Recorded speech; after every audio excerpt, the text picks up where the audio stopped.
অনেকদিন ধরে blog video আসছে না, তো ভাবলাম একটা ব্লগ ভিডিও নিয়ে আসাই যাক।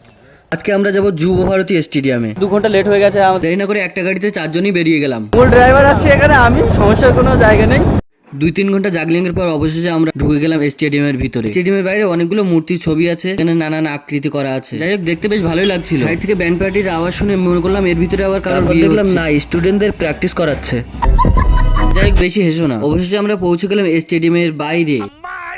হ্যাঁ, ঠিক এরকমই রাগ হয়েছিল আমাদের, কিন্তু কিছু করার নেই। এত রিকোয়েস্ট করার পরেও আমাদের ভিতরে ঢুকতে দেয়নি। বলছে नहीं जो देखना है बाहर से देखो, अंदर नहीं जा सकते। ওখান থেকে আসার পর মনের সুখে রিলস বানাতে বাসের ব্রিজে উঠছিলাম। তো ওঠার পরে যেটা হলো সেটা তোমাদের সাথে কি বলবো, দেখেই নাও।